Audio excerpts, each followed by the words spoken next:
Yeah. Step in the ring. Gotta play my life on this song. Yeah. Yeah. Where the spotlight sparks. Crowd go wild when the spotlight sparks. Every finisher lands, every storyline arcs. From the ramp to the ropes, from the chance to the sparks. We live for the show. Hitting the marks. Once up in the ring, it's a war zone spark. Roman Reigns with the spear, leave a legacy mark. Kenny Omega with the V-trigger, cleaner than art. MJF talk slick, cut promos that scar. Okada with the rainmaker, money flows hard. Seth Rollins curb stomp, burn it down, no guard. John Mox with the paradigm, shit blood in the yard. Jay White with the blade runner, switchblade sharp. Bianca Belair, whip crack, hair snap charge. Will Ospreay with the hidden blade, aerial barrage. Claudio swinging bodies like a carnival park. Darby all in directless, paint face dark. Saw the flare figure eight, legacy arc. Hangman Page, buckshot, cowboy spark. Ricochet flips insane, gravity disbarred. The young buck, super kick party, double tap start. From AEW to WEROH to NJPW charts. Every move, every feud, every pop from the marks. Young crowd go wild when the spotlight sparks. Crowd go wild when the spotlight sparks. Every finisher lands, every storyline arcs. From the ramp to the ropes, from the chance to the sparks. We live for the show, hitting the marks. Crowd go wild when the spotlight sparks. Every finisher lands, every storyline arcs. From the ramp to the ropes, from the chance to the sparks. We live for the show, hitting the marks. Crowd go wild when the spotlight sparks. Spotlight sparks, spotlight sparks. Crowd go wild when the spotlight sparks. Spotlight sparks, hitting the marks. I mean media. It is Tuesday, April 14th, 2026. Happy WrestleMania week, everyone. You are tuned into the Hitting the Marks Pro Wrestling Podcast, powered by the Hameen Media Group, patreon.com/Hameen Media Group, and presented by our Patreons, the Gorilla Position at the HTM Podcast Network, patreon.com/Hitting the Marks. On this week's show, we're talking AEW Dynasty, life in the midcard, the lost art of the go home. Oh yeah, and of course, previewing this weekend's WrestleMania. But before we dive in, it's my obligation to remind you this is a podcast by the fans for the fans, bringing you all the news that is news from across the professional wrestling world. Keep up with the show by searching Hitting the Marks on your favorite podcast listening device. My name is Dr. Michael Jargo, PhD, and of course I'm joined by the man, the myth, the legend. He's the real RBV. Huckleberry, happy Mania. Happy Mania, brother. What a time to be a pro wrestling fan. I tell you what, about 2 weeks ago, it lit that spark within RBV. I started getting hyped for WrestleMania, and I'll tell you that moment, it was when Pat McAfee showed up on the scene, blue brand, and kicked Cody Rhodes right there in the biracial baby maker, and not because of the act, not because of the message, but because of the spark it set off amongst the IWC, amongst the lapsed fans, the casuals. People started talking. Love it, hate it, better, worse. It started generating conversation everywhere, just not on the internet, just not in the wrestling circles. I got lapsed fans, as I said, casuals, people that are there weekly coming up to me, approaching me at the track, wanting to get anything, my thoughts, my feelings, what it is about this WrestleMania that they need to get attached to. And brother, it makes it so much more pleasurable doing a job like this podcast, and we put in all this work for it. This is where it's exciting. That excitement's here. This WrestleMania week. We got the go-home shows. Last Friday was a go-home show. It kicks off this Friday, man, and I'm ready. You know, it's funny because the match I am the most enthused about that we got announced this week is not even happening at WrestleMania. The match I am the most excited about is taking place at Noche de los Grandes on May 30th, AAA. The big news of the week, El Grande Americano versus El Grande Americano, Mascara versus Mascara. Huckleberry, I can't wait. I can't wait. This is the match I am super hyped for. What a big bang, a way to announce that match. If you haven't seen that out there, if you're listening to this, go seek this out. The brawl. It is how a brawl should look in professional wrestling. And you could even tell inside of it there, just the little sprinkles of sports entertainment. They got the celebrities involved. They got their, so they're working in the audience. They're working in that crossover appeal. But the energy, the excitement from that audience, how both Grandes are just laying it all out there, the importance of this thing. And I know a lot of people immediately like, man, I wish we would have had this at WrestleMania. Nah, it is at the right time, maybe not the right time, but the right place, definitely south of the border down there, where we don't have to explain anything. We don't have to expect anything. That is going to be a rabid crowd chomping at the bit. Every move, every second. Second Grande Americano. Dude, that dude is so over right now. Ludwig Kaiser has taken that gimmick and just completely ran with it. Like, I almost feel bad for the dude because he cannot lose this match. He cannot take off that mask. He will be El Grande Americano forever. That dude cannot lose. Chad Gable has to lose that match. Absolutely agree. And in the loss, let me speak first to Grande 2. Grande Dos. What he has done, and I know you were a proponent of where you would have liked to see kind of the Clark Kent Superman phase, where we had the playing one role and the other. Thinking on that, I don't think I agree with you there. I think because it adds to the tradition that once a luchador puts that mask on, how important it is. It not just for the show, it embodies your entire life. It becomes your culture because that's what it is to their society, and he has embraced that. Beyond even Chad Gable, we thought of how amazing he was doing. Allegedly, Chad Gable, how amazing he was doing there with that first run. He kind of did the split thing, but how amazing he was doing. And then to have Grande Dos come in and just elevate that, to take it to heights that we unimaginable in how over it is. We got a European from the American company parading as a luchador, and it is like the most beloved thing in their version of professional wrestling down there in Lucha Libre. And to give it to them, to have taken that away from them just for a stage like WrestleMania would have been criminal. And I am so glad that they are going to get the big payoff there. Now, I sincerely hope, and WWE is doing a better job of it. I need more. I need more marketing and letting us know where this is happening at. They are starting that a little bit. But it's you own. This isn't a partnership like Total Nonstop Action Wrestling. This is your property, your product. It is something unique. Now, I know it's going to take time to acclimate your North American, your Western wrestling, sports entertainment wrestling fan to that style. But there is something there. It's a fun, enjoyable show. The action is very unique. I know I enjoy the hell out of it, and I look forward to it. Now, and you're right. Grande Dos has to run with that thing. He can become a national icon with that. But it could also, because right now, as over as that act is, the original Grande is catching that much heat.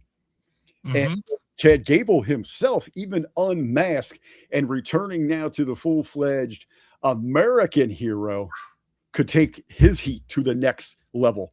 Just embracing things about the border, about ICE crackdowns in the country, north of the border.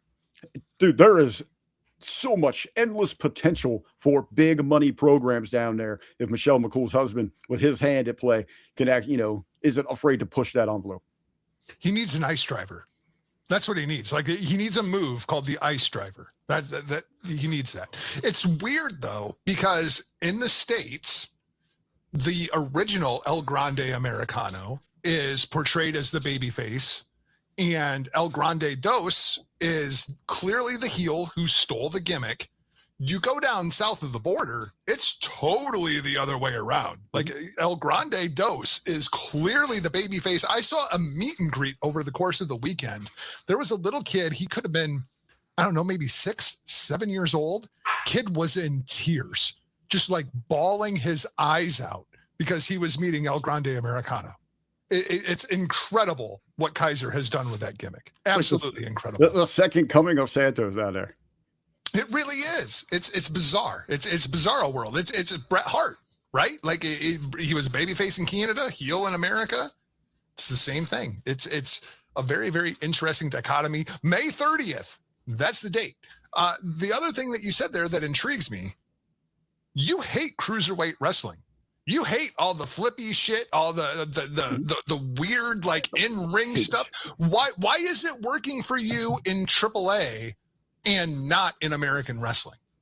I don't hate cruiserweight style wrestling. I don't hate Well, you know what I mean. You know. Okay, here is what I dislike about it, because it's just, all right, so they're two different forms. Sports entertainment, North American Western wrestling is different than Lucha Libre. So there's different parameters you have to work. It's an entire different mindset when you go into that. Just like so many other divisions, I love the WCW Cruiserweight division. Now, my biggest issue with that is back then it was great because Rey Mysterio, Psychosis, La Parca, those that came from Lucha Libre, or if it was Jericho, Malenko, all that undersized were working a certain style.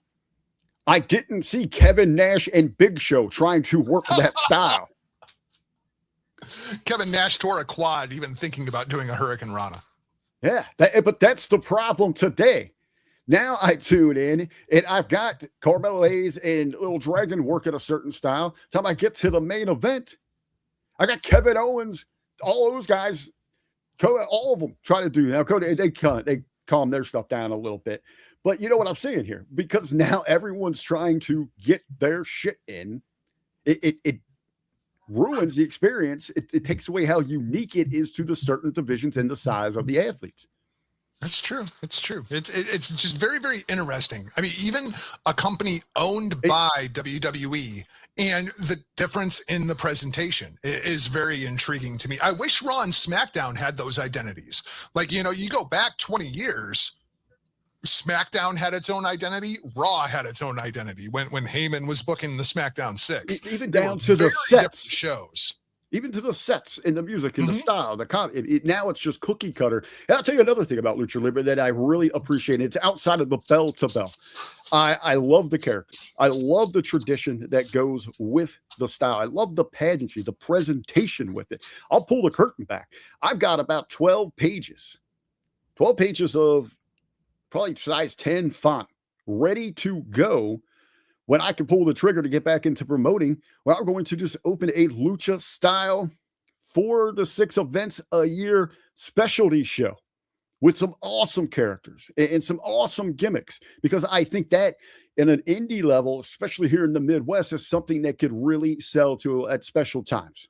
And audiences could come in, have a ton of fun with it, be something that they're talking about for festivals they want to come back to. I think it's a great product to sell. I've been rewatching Lucha Underground on Apple TV because all the seasons are on there. And so I went and I bought them, and I've been going through Lucha Underground. It's amazing how good that show was. It's also amazing that like 3/4 of that roster is now under WWE contract. Never, ever would have seen that coming. Never would have seen that coming. It's definitely an experience. If you've never seen Lucha Underground, by all means, Apple TV, you can find it out there. Let's talk about some more guys. Before we move on real quick from now, I also do want to give a shout out, because we talk about that crossover appeal of WWE trying to market their other product here. They got a perfect guy, a gatekeeper for that, someone to build that bridge. Just did an amazing job going back down there over on both sides of the border, and that is Penta, who successfully defended his Intercontinental Championship against Vikingo. Yep. Yeah, I'm rocking the old school Penta shirt today. It is Lucha Underground era Penta shirt. It doesn't say how over Penta is on both sides for both of those audiences. That dude is so good. I never ever would have thought that Penta would be the bigger star in WWE. I always thought it would be Rey Fenix, but nope, it is clearly. That's surprising. Penta. I've always thought that Ray was a bit flashier, that he would get more over with the crowd in his presentation, and he doesn't have the character work. The character work is what has set Penta apart from Rey Fenix, and I dread the day that they put the Lucha Brothers back together, because it's going to bring Penta down. Rather than elevating Phoenix, I think it will bring Penta back down. There's a certain quality. It's that it factor. You have it or you don't with Penta. And, with the look, the walk, the style. And I think one thing that hurts Rey Fenix is it's so similar to Rey Mysterio, where they've been looking for that next Rey Mysterio. What they needed was a breakout evolution of Rey Mysterio, and that is Penta.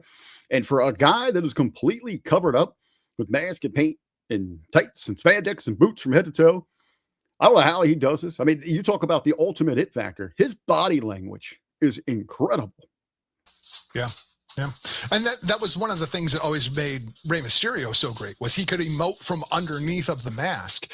And that's what set him apart from guys like Hoovy and Psychosis and La Parca and on down the road. There was just something about the way that Rey presented himself to get those emotions across that most luchadors have never been able to pull off inside of a main roster WCW, WWE, WWF kind of context. I don't know why. That's just the reality of the situation. Yes, sir. Let's talk about some more guys who like to do flippy shit and get their shit in. Let's move over to AEW Dynasty before we get to WrestleMania preview. Dynasty over the course of this past weekend, Rick, we were wrong. We said that they were going to add like 7 matches over the course of the last week. They only added 6. So good on AEW. Tony's pen must have run out of ink. I did feel like the flow of this show was really good, though. As I was going through today and preparing things, Young Bucks versus Okada and Takeshita, 21 minutes. Ricochet and Jericho, 14. Darby Andrade, 17. FTR, Cope and Cage, 21. Tekla and Hayter, 17. Mox and Ospreay only went 18 minutes.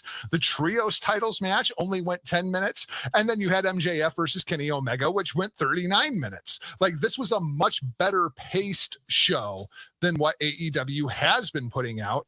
And I wonder if that's just because of the short build, that they didn't have time to get all their shit in, or if we're actually seeing Tony Khan and the talent kind of take a look at what they're doing and be like, this isn't working.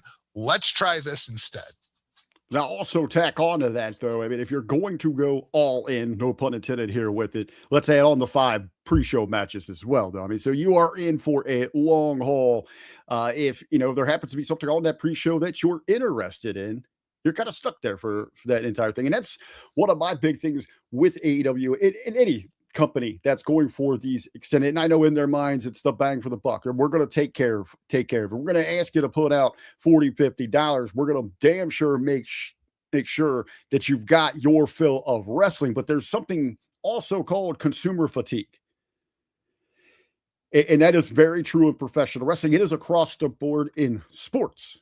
Now, I know some people are like, well, a football game might go 3+ hours. It's true, but that is a common thread, a common goal throughout that thing. And the structure is a little bit better to give the viewer a break to digest what they've seen instead of bang, bang, bang, keep rolling. Where wrestling, especially AEW, isn't that. They move at a very quick pace. And then on the menu, personally speaking, I might not like half of the selections. So now I got to kind of pick or choose as I'm going, kind of picking out what I don't like from the meal so I consume and enjoy the other one. That's usually why I watch it in parts. I did get through it. It took me a couple days. Also wonder maybe if the shorter time had to do with them recognizing an earlier, quicker out time for a Sunday, as a lot of your audience has to move forward. Hey, for those that watched it, you got to search for it, but it's receiving great praise. A lot of, their fans really enjoyed the show they put together. I've seen it saying, it was definitely one of the best dynasties, one of the best shows that they have done here in the last couple of years outside of the big stadium shows like that as well. I would be more intrigued to maybe have a conversation with Tony because he's an analytics guy. I'm sure he's looked at these numbers. What is their success rate on buys, on attention towards the product as on the Saturdays as opposed to the Sundays? I'm also interested to know how those factors measure up as well when it is a WrestleMania season and all the attention focus is going towards the WWE. I'm not trying to say it's just because it's a superior product. It's just because it is the grand all, the be all of professional wrestling. It's why you don't see other major sports poking around running all-star games or big time grab games during playoffs and Super Bowl season. NBA's kind of run into that. They kind of etched out their thing where NBA owned Christmas and it was kind of their thing, and then here comes the NFL and steals that from them. And you don't see them talking about. And sadly, that's a pretty good show.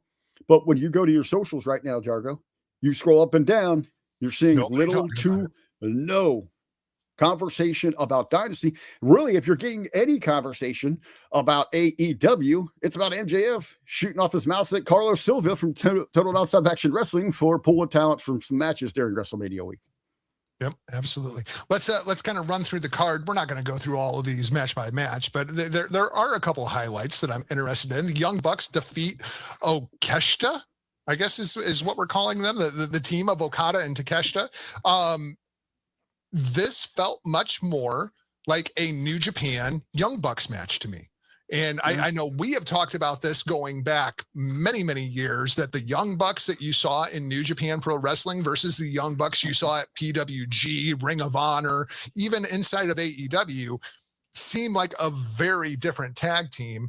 I enjoyed this match a lot. I even enjoyed Okada pretending like he was one of the Young Bucks. I thought that was an absolutely hilarious spot. The crowd ate it up. I don't know if it necessarily translated on TV as good as it did inside of the arena, but I thought this was an absolute banger of a start off to the show. Oh yeah, and we're going to get Okada versus Takeshita. Like that's clearly happening at this point. Don Callis is like, yeah, okay, go ahead and fight, get it out of your system. How excited are you for Kazuchika Okada versus Konosuke Takeshita? First of all, with the Bucks right there, like Jekyll and Hyde, when it comes to the Far East style and their Western presentation, I have definitely been more of a fan of the Far East, as well. As Ben always says, they brought that style to 2CW as well. So that to me is a very entertaining Young Bucks. Not always my flavor, but they have always had to appreciate it because of what they've done with their business sense. I mean, from the Indies to the kids from Cucamonga, California, $150 soaking wet, and to go there and explode like they did, to change the game, especially inside of how we see merchandising and how on the indie you can generate a living for yourself without just schlepping around from every VFW to Knights of Columbus or Bowling Alley, whatever the case might. Back where CM Punk came from, where he found his family. I was going to say all the places Punk marked off on the promo last night, where he found his family and his friends. So great to see him like that. Okada, I love when he shows that personality. I like the Buck stuff there. I've loved tourist Okada, when he was doing the social media stuff. Actually saw a clip of Danhausen in New York City, and it made me just think about like what an opportunity was missed for AEW to have Okada and Danhausen out doing things like that. Oh, that would be. Had them going to each city and going out and doing the tourist Okada with Danhausen as like the guide or something, and like spending all of his money, something, just the missed opportunity with it. But yeah, for the tag team, Okada and Tashida, I think now the new name is Oshida because it's about to blow up, and I think that's something that their fan base is definitely going to be looking forward to. I'm looking forward to it because I think this might be the match that brings Kazuchika Okada out in a American context. We have talked for years about the difference between what you see in Okada in the Japanese style versus what you see here in the States and how it doesn't necessarily translate. I have a feeling a match between Okada and Takeshita, number one, buckle in because it's going to go like 40 minutes, but you're finally going to get a Kazuchika Okada match here in the United States. That's interesting. I recently heard some comments from Kurt Schilling, the great, Hall of Fame Major League Baseball pitcher. He was talking about his later years in Boston. And there would be times late in that career where he'd go into a game and he knew he's got to go 6-7 innings, but he knew he only had 12 good pitches in him, 12 good fastballs in him. So he had to play, strategically place those throughout the game and made sure that they counted. Where Okada's at here in his career, man, that bump card has been worn out 4 or 5 times over. He's working the sports entertainment style now that he's here, but I got to, like you were saying, a feeling that's going to be one of those games where he's going to know where to throw those pitches. He's got maybe a handful of those big matches left in him. Same as LeBron right now. He at any 10-minute set, go in a game, he could still go out there and be one of the top 4 players in the world. But you've got to be able to choose when to do that. I think we get that from Okada in that match. Not a LeBron fan, but that's a whole hour and a half conversation. Ricochet, bald Ricochet. Interesting. Still number 4 in jersey sales. Still number 4 on the Lakers. Ricochet defeats Chris Jericho in 14 minutes. Huckleberry, the only thing that's intriguing to me about this match is was it the right move for Jericho to lose his return match to All Elite Wrestling? I think they should have held off on this. This should have been a little prolonged thing. Get some other thing going between these guys here. He just came back. We talk about them trying to get headlines right now, trying to be relevant on the social media feeds. I'm sorry, I know this might be a hard pill for some of the diehards for AEW to swallow, but Jericho does that, especially when so many people expected him to be in WWE. Yeah, no, I agree. I just thought that was a very, very strange decision to have Jericho lose that match. Darby Allin defeats Andrade in 17 minutes. Thought this was a very good match. One of the better Darby Allin matches that I've seen, mostly because it didn't involve a whole bunch of stupidity. Darby Allin, the new #1 contender. The question is, did this ruin the main event? Did this foreshadow who was going to win that main event? Because you knew they're not doing Darby Allin versus Kenny Omega. It's just not going to happen. If Andrade would have won this match, then okay, yeah, maybe Kenny's going to come out. Kenny is the babyface, Andrade is the heel. But no, Darby Allin winning this match just forecasted to me, oh yeah, Max is going over. Code of honor there at the end as well, little handshake. But you're all right. Not always a good idea to have that #1 contenders match. Don't do it on the undercard. You know, Yep. what maybe like a good send off on it is as your hook to come into Dynamite this week. This match probably shouldn't have been on Dynasty. It should have been heavily advertised as the main event for Dynamite on the follow-up. Yeah, because I mean, as it is, what's going to be on Dynamite tomorrow? I don't know. You don't know. And nobody cares because it's WrestleMania week. FDR defeats Cope and Cage in 21 minutes to retain the AEW Tag Team Championships. It was fine. Two of the better tag teams from their eras having a fine match. The Casino Gauntlet Battle Royal, Kevin Knight claiming the TNT Championship with an injured Kyle Fletcher. The only thing about this match that was interesting to me, Tommaso Ciampa versus Rush to start the match. Yes, please. Can I get a best of 7 between Ciampa and Rush? Because that's right up my alley. God, I wish they would push Rush. Well, they could bring Rampage back and put it on there so you can cover it. Oh, there is that. There is that. I know Rush is a real pain in the ass, right? Like he, by all accounts, in every promotion the guy has ever been in, he's a real pain in the ass to deal with. But man, he should be a main event talent. Like everything about that dude is so good. It's a pity that he has such a shit attitude. That's go back to Ring of Honor. You know, I think everybody saw that, but it's the attitude issues that he has. Even going back to Mexico before he got to Ring of Honor, he was a problem. Tekla defeats Jamie Hayter in 17 minutes to retain the AEW Women's Championship. I guess my question for you on this match, Huckleberry, is Tekla working for you as the AEW Women's Champion? Because I'm very, very torn here. I mean, obviously, I watched her a lot in Stardom. How is Tekla coming across for you? This is a very talent-wise, a very deep pool for the women's division in AEW. When you look at it on the resumes, on the paper there, arguably the best women's division in all of professional wrestling across the board, from their top championship contenders through the TBS, through the tag divisions. They're trying to utilize as many of these great talents as they can. We got the return of Camille. You've got the tag team champs. You've got Statlander. You've got Hayter. You've got some serious muscle. Tekla herself, very vicious. There's serious muscle, serious power, technical ability inside of this division. The biggest issue is we are lacking complete characters here, and especially who carried that division for 2-3 years. When we're talking about Toni Storm and the levels that she took that division to, now as a whole, they have to collectively get together and step up that game. That's where we're getting the void, where the missing parts to the puzzle for the division. So I guess my question is, like, when Mercedes comes back to AEW, she's now lost all of those independent championships. So I assume she'll be back in AEW soon. Belt collector Monet is gone. Does she just take that title from Tekla immediately, or can you justify Tekla hanging on to it? I don't think they have an answer right now. As I outlined, they got incredible talent there. I mean, arguably, You look at that roster. I mean, it is the best. It could be one of the best women's divisions ever assembled. When you look on paper, the resumes that they have. Problem is, they have no one near ready to step up to the level of a Toni Storm, and she set that bar so freaking high. The standards are insane right now from what we are expecting for someone to carry that division.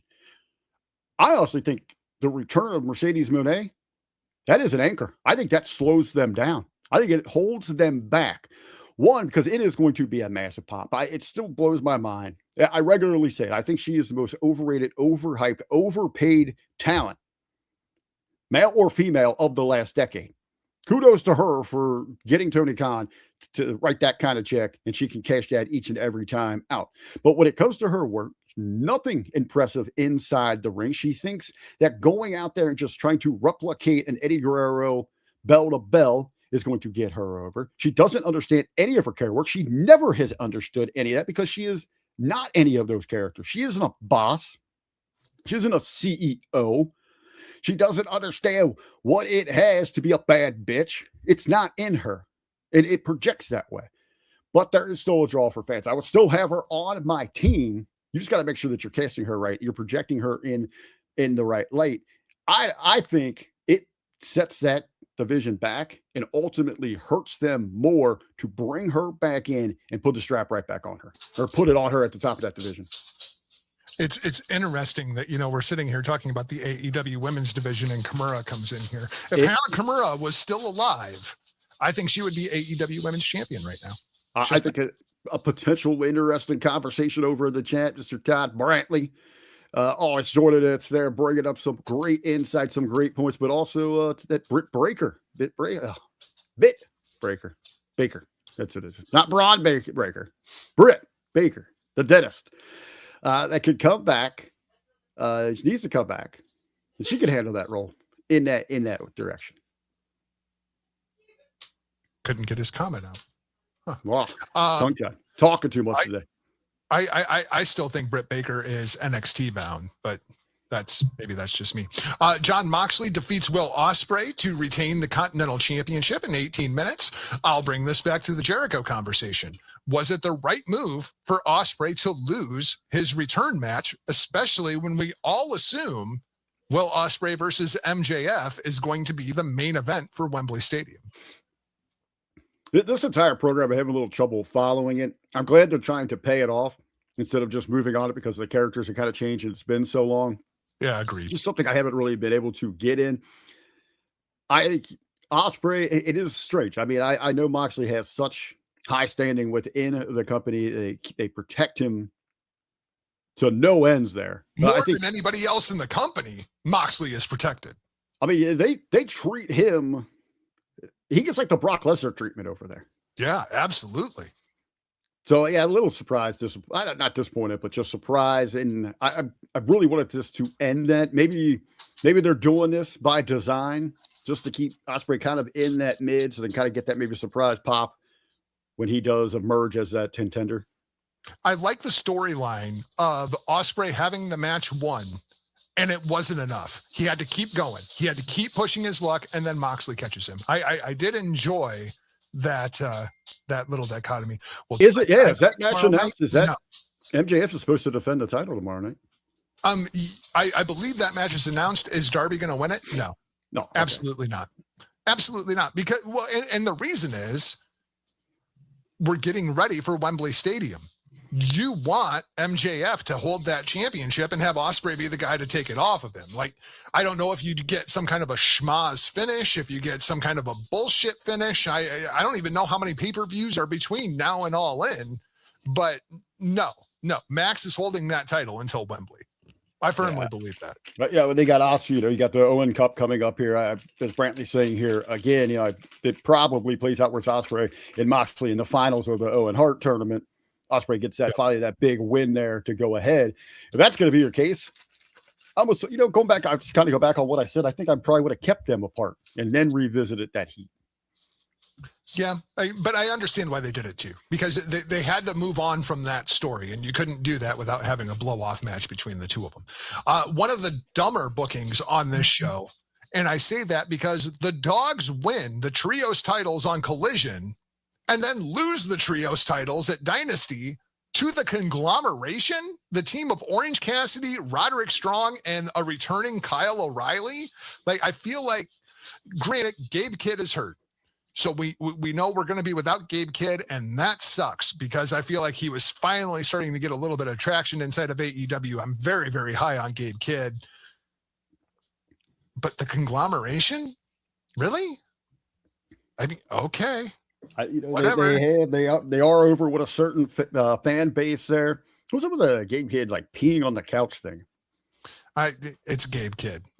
Who knows? Like, who pees like that? No one pees like that. His own world, man. Like, and that's what I like about Gabe Kidd is that he was like hunched over like Danhausen having a stroke peeing. I know. I mean, like, it's not. If you're gonna, I mean, at least make it look realistic.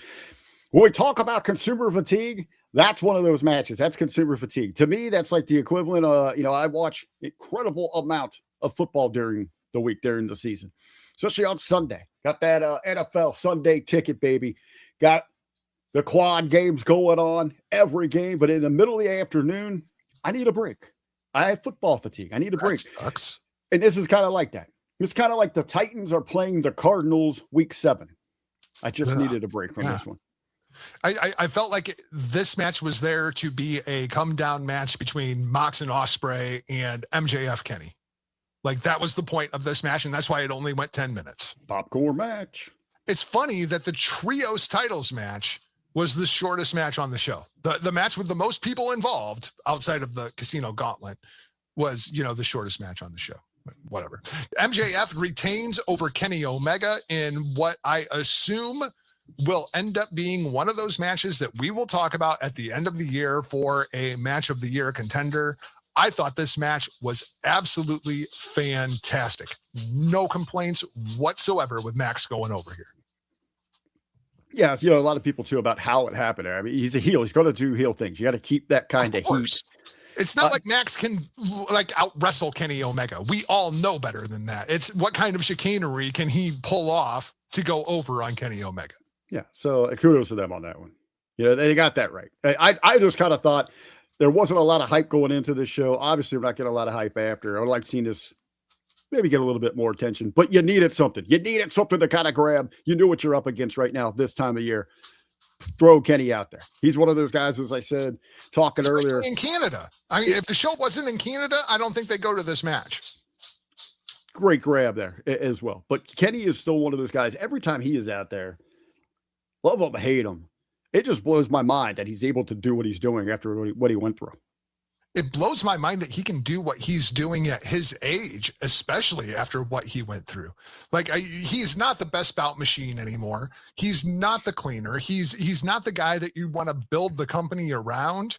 But boy, if you need a banger of a match, he ain't going to give you, 7.5 stars anymore, but he'll be more than happy to give you 4.5. I'm going to give you a promo either. Jesus Christ. No, and that's always been one of the terrible things about Kenny. That's why the pairing of him and Callis was so good, because you could let Don talk for him and Kenny could just go out there and wrestle the match. And that was really, really smart. But all in all, I thought the match was very good. And I thought that the show as a whole was one of the better AEW pay-per-views top to bottom. I was very happy with the show. The other big AEW news. They've added a new show that'll be debuting. Oh, no. AEW and Adult Swim have teamed up for an animated series, Tales from the Top Rope. Okay, I could maybe get you know what? I'm going to kudos. Behind that. We talk about them branching out, some crossover, looking at where you can grow an audience. I think the Adult Swim audience is perfect for All Elite Wrestling. SJ Fantastic in the chat. People were upset because Kenny did a tribute to Coda. Well, what? Like, I feel like you should just expect that. Yeah. Sarah, how are they upset? I mean, it was real quick. It was real, just kind of it was just a golden nod to him and then hit the, yeah. But it doesn't surprise me. I mean, people get agitated, we're aggravated about everything. Fan base who got pissed off because Pat McAfee kicked Cody Rhodes in the balls. Wow. What do you expect from the IW? Punted him with perfect form. with perfect form. Let's get to the main event. Let's get some WrestleMania talk going here. But first, when the crowd noise fades and the spotlight grows, there's a voice in the silence that everybody knows. Settle in, lean close, let the story unfold. This is the monologue where the truth gets told. Huckleberry, you sent me a quote from Arn Anderson the other day, where Arn was talking about how he was a career mid-carder. And my immediate response to you was, well, he's not wrong. Arn Anderson was a career mid-carder, and what is so wrong with that, right? Before I go through the monologue, any thoughts on Arn Anderson and his almost seeming like disappointment with being a mid-carder for his career before I tell Arn Anderson why he was so wrong? Well, I think more so in the message, in the statement, is there's nothing wrong with that. I think there's so much focus today with the modern fan about having to be a main eventer. How many championships have you had? How many times have you had someone ask you to have the conversation? Well, so-and-so who from the Rockin' era should have been champ?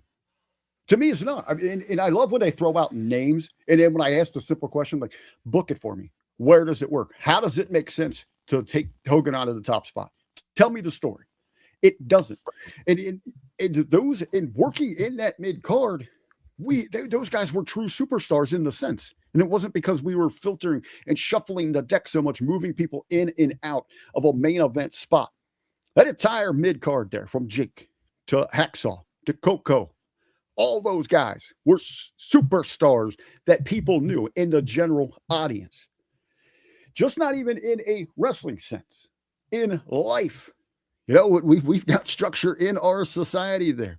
I think a lot of us that are listening to us, like our dads, are probably mid-carders that we watched growing up, that chop wood, carry water types, that got up every day at the crack of dawn.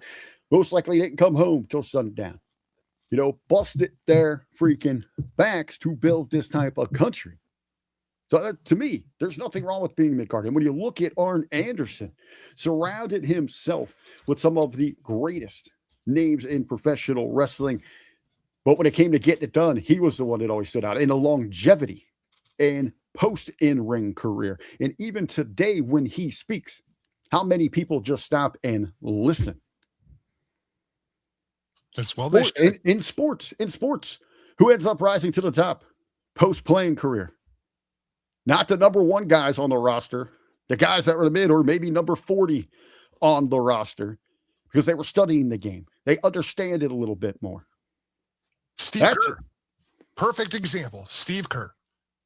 Dude was a reliable three-point bucket, but nobody thought that he would be etching his name amongst, the greatest coaches of a generation. The guy, Steve Kerr, was handpicked by Michael Jordan to be a part of his team.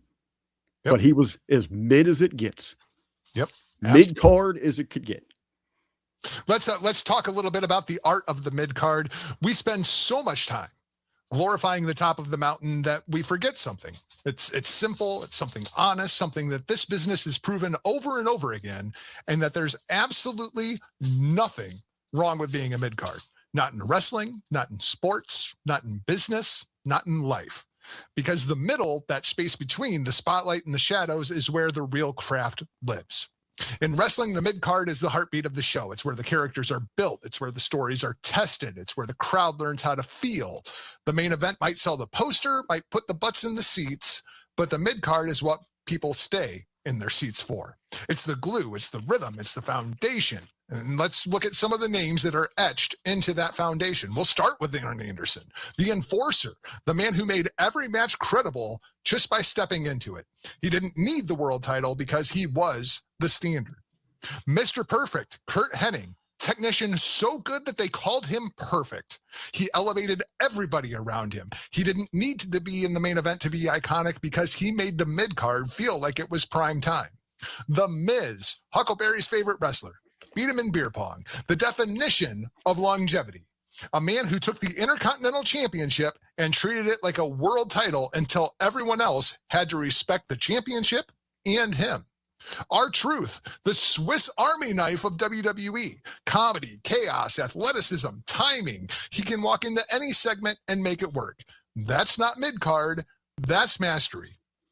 Raven, the cult leader of the Overlooked, a man who didn't chase the spotlight, he warped it to fit his world whenever it happened to drift near him.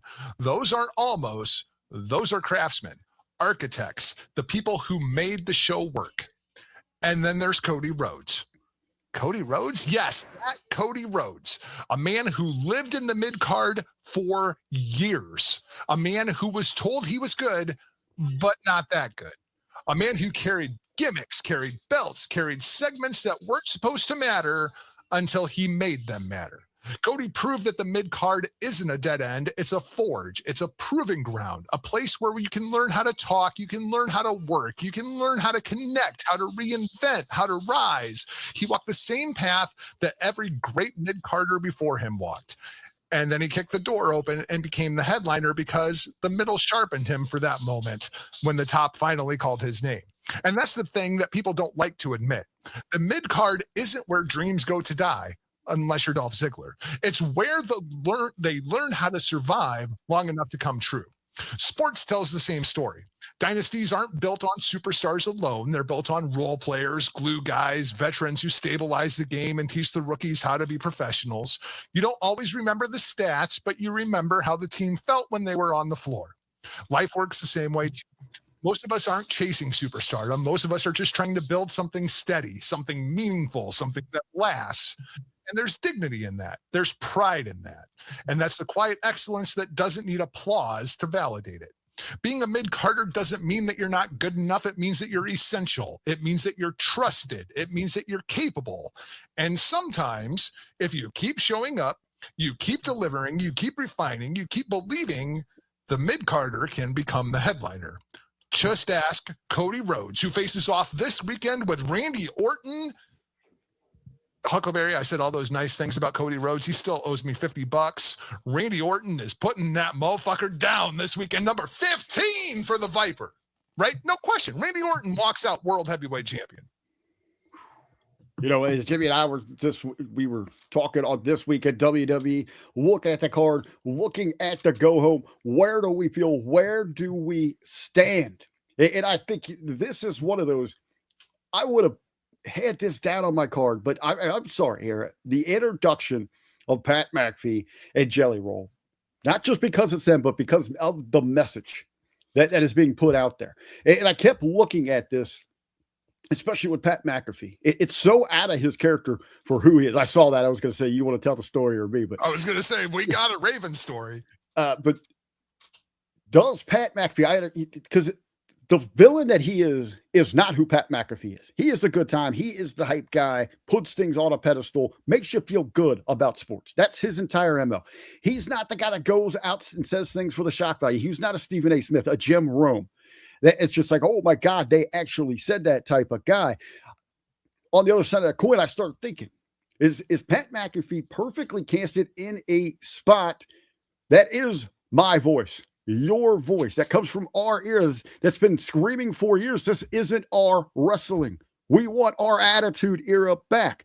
Now, I know a lot of people say, well, why not bring someone from the Attitude Era? Someone with some creeds, because that's exactly what they don't. They want an outside dork like us sitting here on these podcasts that have been screaming those things. And he is the embodiment of that.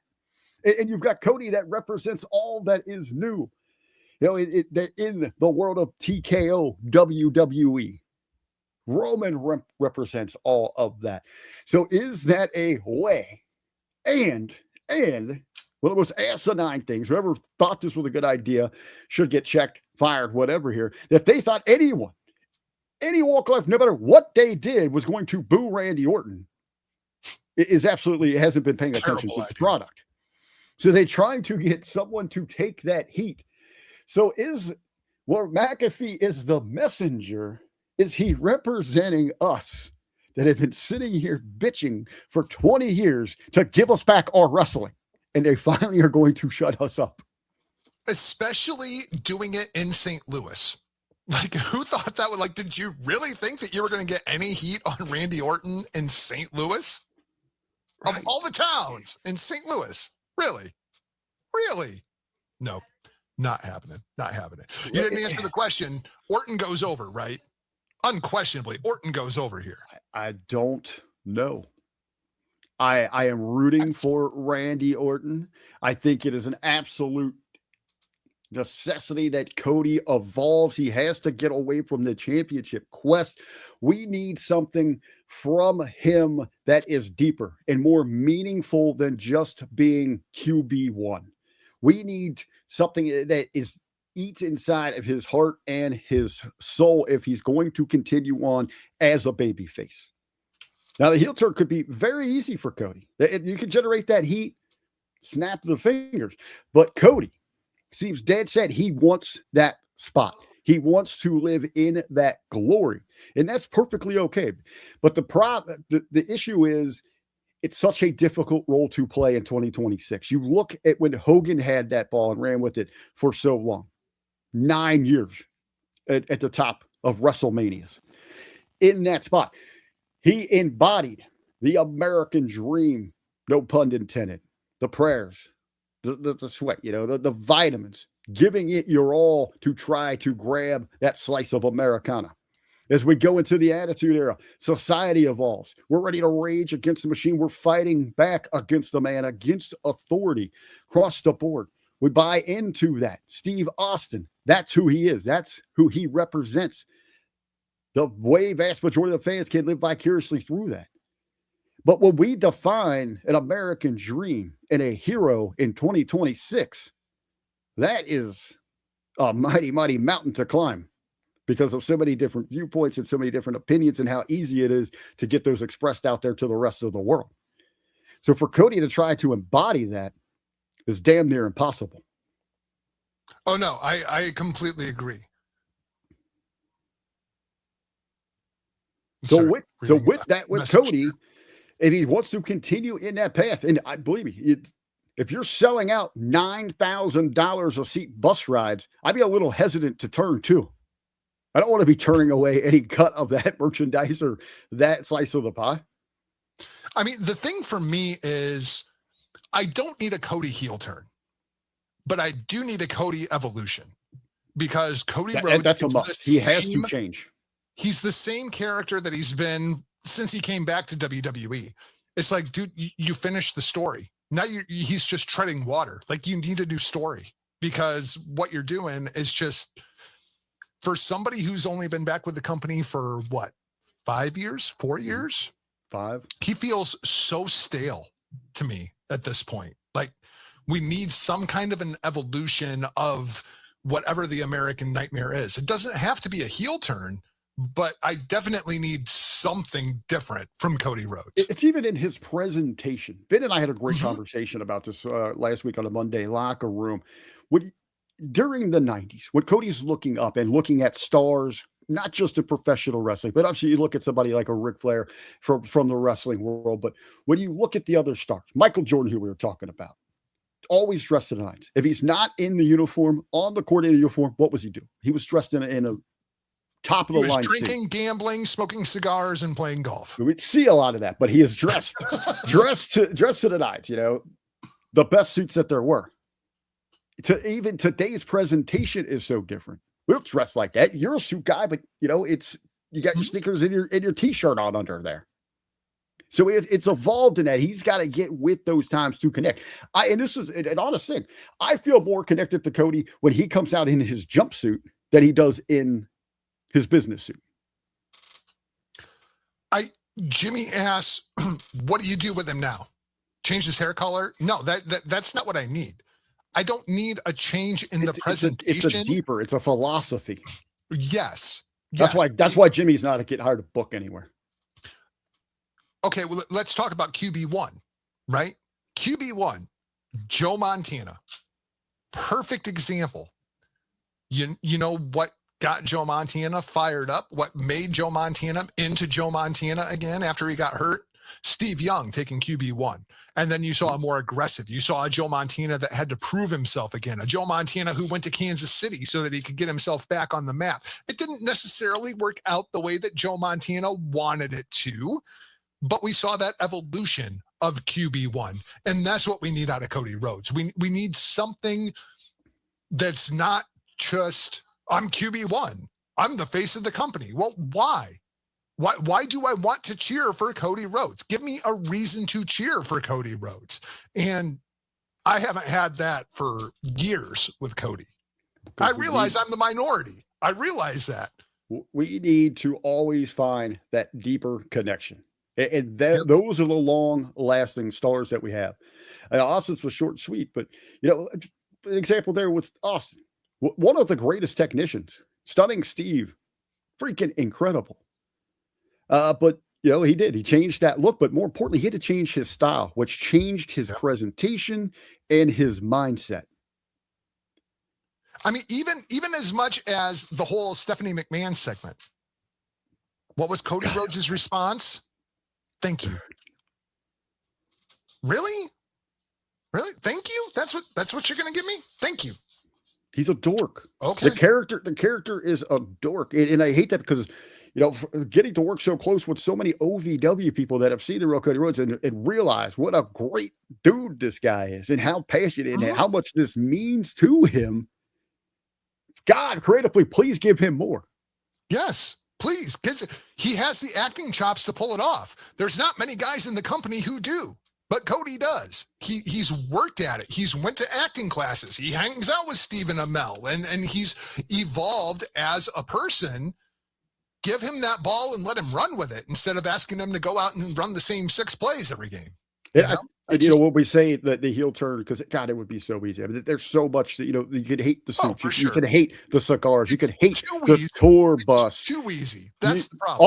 All you'd have to do is run Brandy out there and have her start. Cut a promo like Pat McAfee, but in Randy's corner. Oh my! All right, Cody's corner. Wow. This is one of my pet peeves. One of my pet peeves right here. You can't be sarcastic via text, Jimmy. It doesn't work. I can't sense your tone through text. It doesn't work. Doesn't work. Let's talk about Rollins and Gunther. We found out on Monday Night Raw why Gunther wants to fight Seth Rollins. I'm not exactly sure what that reason was. It didn't really land for me, but at least they're trying to do something there, right? Like, I even the whole presentation of Seth coming out and being like, come out here, tell me, like face to face, like a man, tell me why it is you want to fight me at WrestleMania. And it's like, who the fuck are you, bro? Why are you so high and mighty that like, tell me why you want to fight me? Because I'm better than you. That was it. That was it. I think this was them listening too much to social media and leaning into the wants of the IWC. I thought last week was magnificent. It was all I needed. It was just enough to the intrigue to get me to go a little closer to the edge seat, just a little inch closer to the television screen to pay attention. Now, here's the thing with WrestleMania, it's kind of locked into our heads that this is where the big feuds come to a boiling point. Where we finish how I feel the about stories. I disagree on this. We are so set that this is where we finish stories. We also have to recognize this is a great platform and jumping in point to begin stories. I kind of liked the intrigue if we don't exactly know why these two are doing what they're doing. I love the teaser stuff last week. You called it. Paul Heyman there with the fear in his eyes looking at Gunther like, I don't have no idea what his MO is. I am in too deep now. What have I done? And you owe me more than a favor. I would have loved if Gunther would have stuck to those guns this week, have Seth out there demanding an answer. Why are you coming at me on this? Seth saying my stuff with Heyman is very clear, very personal. Where the hell do you fit into this? Why have you interjected yourself in this? Gunther calls his shots. He was almost like he took the bait here and played Seth's game. Gunther calls his own shots. He should have just said, I'll do you a solid. After I beat your ass at WrestleMania, I'll come out here on the Monday after Raw for a bombshell and tell you why I did. Let's use this as a starting point. The catalyst. Let's jump in from here to a potential story going forward. And it could be a very, very interesting story because we still got unfinished business with Heyman, The Vision, and Seth Rollins as well. That, to me, that should have been more of the intrigue. And for Sarah to say, this match, why? Why this match? Come 420, when we're sparking them up, we're celebrating that big holiday at Ravens joint. We could be talking about this as the show stealer from bell to bell. As long as you bring scratchers. Got to make sure that he's got scratchers. Crumble cookies, big boy ball joints. Lots of people inside of the chat saying Gunther versus Lesnar at SummerSlam. I wouldn't do that. I wouldn't. I would make want that match for at least a year. I want this to go on for so long that people forget that Paul Heyman owes Gunther a favor. I don't want to see Gunther versus Lesnar until WrestleMania next year when Gunther retires the Beast. That's what I want. And I know so many people we're going to talk about here in depth in a minute. So many people worked up that Oba needs a big win here. I think you got to protect that this is the main event kind of mindset for Brock Lesnar at WrestleMania. However you handle his match this year, you've got to protect that so it's meaningful next year. I know a lot of people saying, SummerSlam, Brock doesn't want to go a year. Get out of here with that. Brock Lesnar is showing up next year at WrestleMania for a Saudi payday. You better believe that. $1,000,000%. You better believe that. Especially when Saudi is paying the company. Just then, Brock's going to say, hey, cut me my own check. I'll be there. And I agree with Jimmy T. The favor is Brock. Yes, I totally agree. But I think that you're at least a year out. And that's, of course, assuming that WrestleMania is going to be in Saudi Arabia next year. And that is all entirely dictated by this thing that's going on in Iran. I'll leave it at that. The Saudis are going to pay everyone for a ceasefire for 4 weeks next April, just so they can have.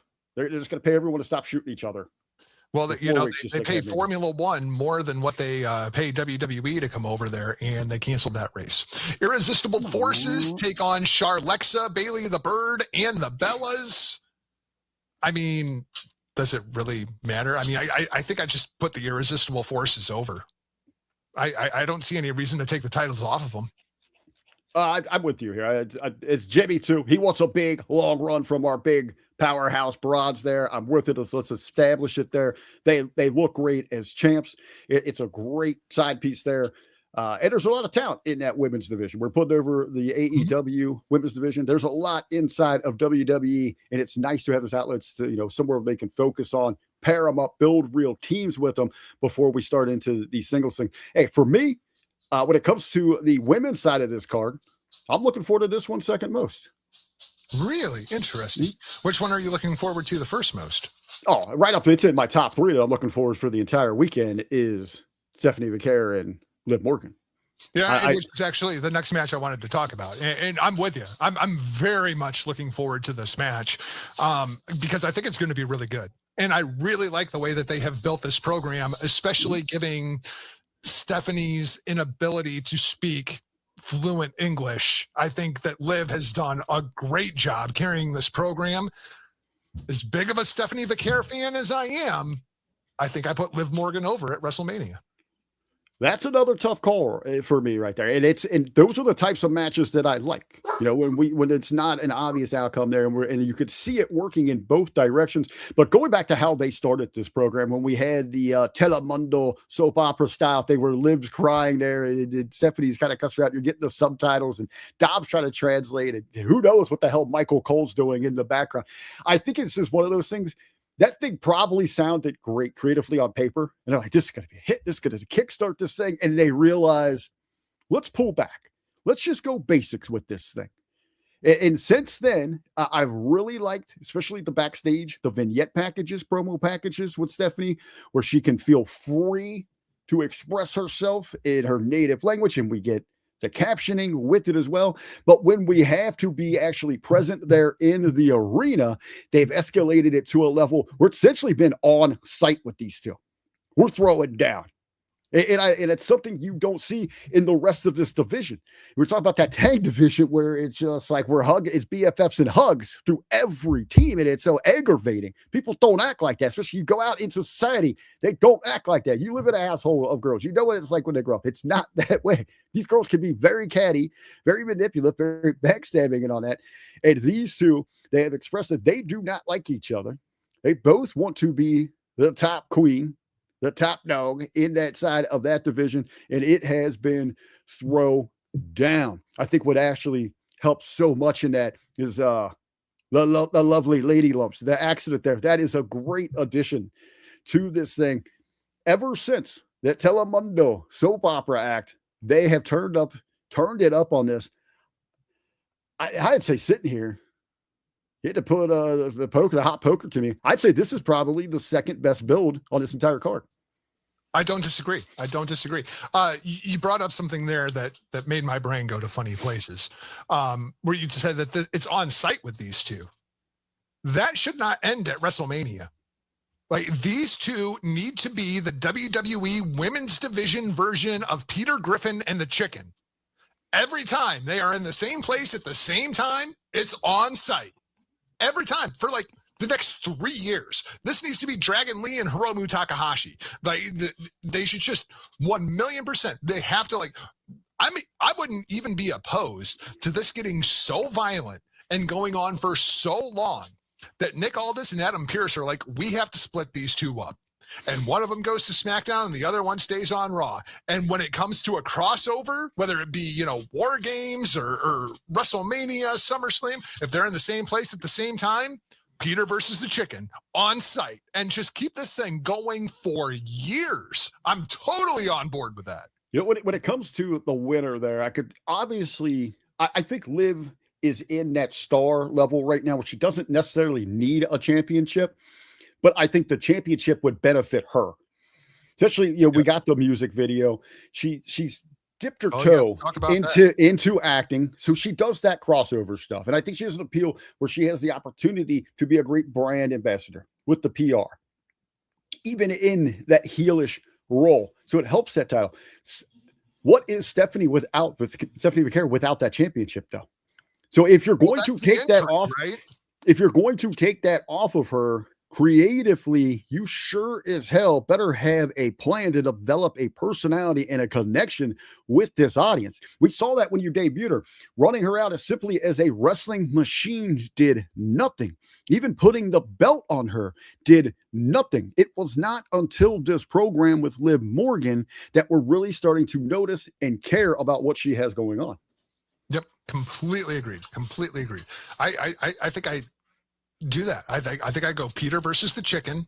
You get your rematch at SummerSlam, and then Pearce and Aldis are just like, no, we cannot continue this. Separate them, and then at some point, you want to do champion versus champion, have Stephanie the champion on SmackDown, Liv the champion on Raw, and there you go. You've got your built-in storyline for Survivor Series, whatever you want to do.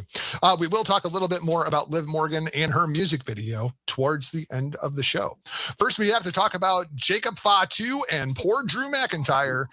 When you talk about matches that you are looking forward to at this year's WrestleMania, this is very close to the top of the list for me, because I can't wait to watch these two dudes just absolutely beat the ever-loving tar out of one another.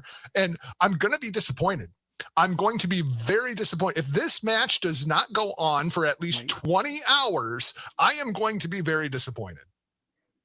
This is exactly why I don't like doing the prediction stuff or like overanalyzing who should win. How is it going to go forward? It takes away of that fan enjoyment for me. Don't care who wins, just beat the shit out of one another. I know. So right now, if this match is going to air night one, ESPN2, this is the second biggest distribution platform maybe WrestleMania has ever had, because you've got that open air network, cable, but free television there. A larger audience than they've ever had the potential to grab. And this is going to be two dogs going at it. Two vicious dogs going at it. And Jargo, you are right. If this thing ends in a pinfall in like 20 minutes, I'm immediately going to dismiss whatever they do. I don't want 20 minutes. I need 20 hours of this thing. Yes. All across Vegas. We brought up Lucha Underground earlier. This needs to be the Lucha Underground match. This needs to be the match that is incredibly violent, thoroughly scripted. I want it shot from 8 different angles. I want people going through windows. I want people in trash cans. I want dumpsters on fire. I want people falling off of buildings. Give me all my the biggest tricks. spot, and you can give me like a celebrity cameo in it. I don't care who it is you see, but like they're hitting the slot machine and Drew's head just goes slamming into it and then trip 7 across there. Ding, ding, ding, ding, ding, ding. We got a big winner for somebody. All the changes coming out. So, and then you can even have where Drew escapes for a little bit, runs away, gets in a cab and takes off somewhere. And then you got Fatu on the hunt. You sell that. Yes. Hey, if you want to see the rest of what could happen here tonight, QR code, make sure you're getting the app, the ESPN app. We're going to follow it tomorrow night, ESPN 1. You won't want to miss night 2 on ESPN, but also stay on the WWE socials because we're going to try to follow this thing through Vegas. We don't know what the hell is going to happen. If not that even doesn't just happen, Vegas, not even just Vegas. Like, I'm pretty sure there's a AAA show later on that night. Vegas is not that far away. Have them jump in cars, have them fight in Tijuana, put it on AAA, bring it back the next day on WrestleMania. Like, full on, yes. you know what I would love. Hold on. 1,000,000%. What if Drew tries to get a break, makes a run for the border, expecting because Fatu Yes. can't because he's a felon. He won't be able to get across the border. He can get a break from it. And speaking of, by El Grande Americano and Rayo and Bravo and then push him back. Like, get everybody involved here. Everybody. Oh, there's so much. But speaking of the go home promo on this, I loved the idea behind it. And I loved the message from Drew, the mental games of putting himself in that jail cell and taking Fatu back to that thing to remind him when your children, your family, when they needed you to be a provider, you were in prison. You are a scumbag, a drain on society. And yet the greatest crime you have committed was against Drew McIntyre, stealing the world championship, stealing his main event. My only thing with that was, I don't know what Hollywood set they went to. I've been in a few of them. That ain't no jail cell I've ever seen. That was the cleanest. Those places are disgusting. You would rather sleep on the floor in a Waffle House bathroom than spend the night in your local lockup. Believe me, that thing looked like Mayberry. Hey, Ange, can I sweep out the cells today? That's what it looked like. Aunt B was going to bring you breakfast. That's what threw me off on that. But I did love the sentiment. I loved the message. I thought it was a great go home promo for Drew. Fired up. That's up there in my top matches that I'm looking forward to. But if it goes 20 minutes, out. Good. I'll be so mad. So mad. And clearly the Waffle Houses in Ohio are much nicer than the Waffle Houses in the state of Indiana. One more match on night 1. This is what I'm calling the Jimmy T special. It is the Usos. Taking on the Vision and the biggest star in the history of professional wrestling, I Show Speed. We saw a training montage last night with I Show Speed. And 80s. Give me an 80s training montage. I mean, it was so bad. It was so bad. But at least this was the reaction I had. I was sitting there just laughing. A part of the Vision. I was sitting there just laughing, watching this montage. You know, if they wanted to show, they actually have footage of him like training with Randy Orton. You know, that he does have that available. But no, now I am led to believe he is completely ready to take down one of the greatest tag teams of their generation, multi-time tag team champions, one of the most over dudes in the company, last year's workhorse. Whoa, I hit that early. Most men's matches, LA Knight, but give me a 2-minute montage and he is ready to go to the top of WrestleMania, kick it off WrestleMania. But I think, again, it shows the importance. They need to put their best foot forward. They want them views. Dude. So let's go with the influencers. Did I see the social media numbers? Never again. Don't ever talk to me about social media numbers. Billion. After last night and the way that Mitchell Cole was talking, I don't even remember what it was. Was it Oba and Brock where he was talking about how it's got like 500 million views on social media? And it's like, so you're trying to tell me that every single person that lives in the United States, every baby in the United States, every grandma that's 95 years old, they all sat down to watch the social media. Like social media numbers don't mean a goddamn thing. And they made that very clear last night. Oh, it's been very clear. If those numbers were real, they would sell advertising through them. Yeah. Tell me how much money you're making off of your social media numbers. Oh, none? Then all of those clips would be brought to you by a sponsor if they were getting those actual numbers. Yep, 1,000,000%. Let's push the button on purpose this time.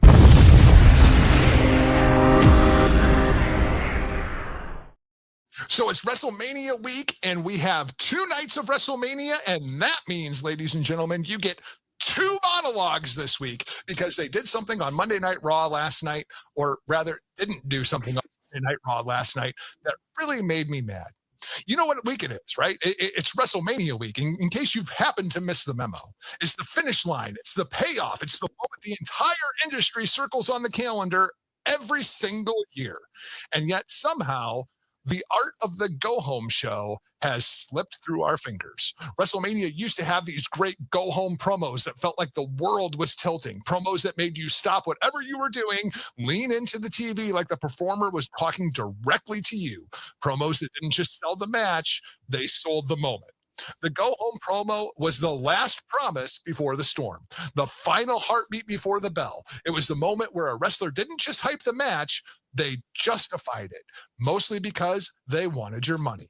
And they made you believe that everything they'd said, everything they'd done, everything they'd sacrificed was leading to this one night. But somewhere along the way, I think it was about the time of the WWE Network, the go-home show became content.